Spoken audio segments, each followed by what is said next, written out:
তোমরা কি আলেকজান্ডারের নাম শুনেছ? ওনার বাড়ি ছিল কোথায়? আর শুনে নাই।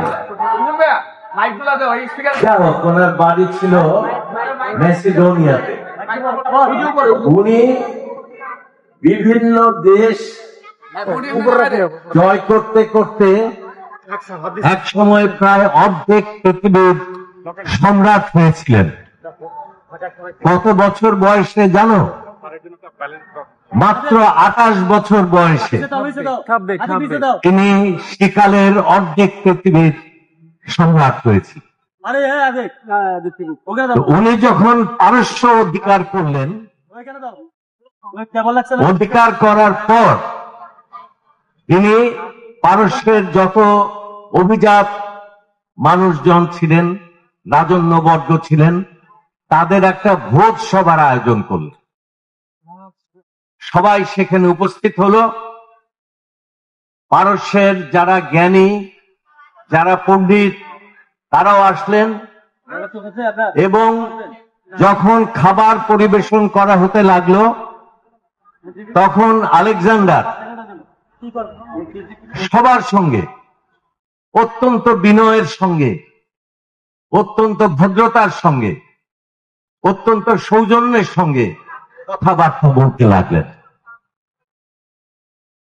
তখন ওখানকার যারা জ্ঞানী ব্যক্তি ছিলেন, তারা আলেকজান্ডারকে বললেন যে আমরা একটা প্রশ্ন করতে চাই আপনাকে। প্রশ্নটা কি? প্রশ্নটা হচ্ছে যে আপনি এত ভদ্রতা শিখলেন কার কাছে? প্রশ্নটা কারা করলেন?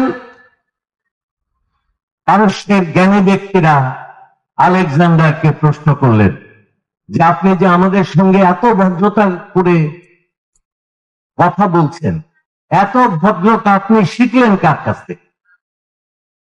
তখন আলেকজান্ডার কি উত্তর দিয়েছিলেন তোমরা কল্পনা করতে পারো?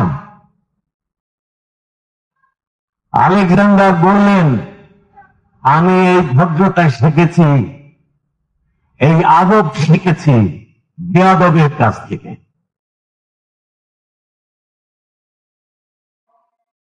সবাই বলল কিভাবে?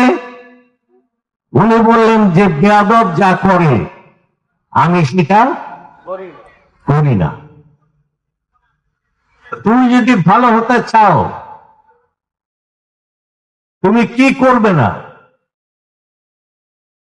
শুধু বেয়াদব না, যে মানুষকে তোমার কাছে খারাপ মানুষ মনে হয়, রুচিহীন মানুষ মনে হয়, স্থূল মানুষ মনে হয়, দুর্নীতিপরায়ণ মানুষ মনে হয়, মূল্যবোধহীন মানুষ মনে হয়, সেই মানুষ যা করে তুমি কি তাই করবে? তুমি তার উল্টোটা করবে।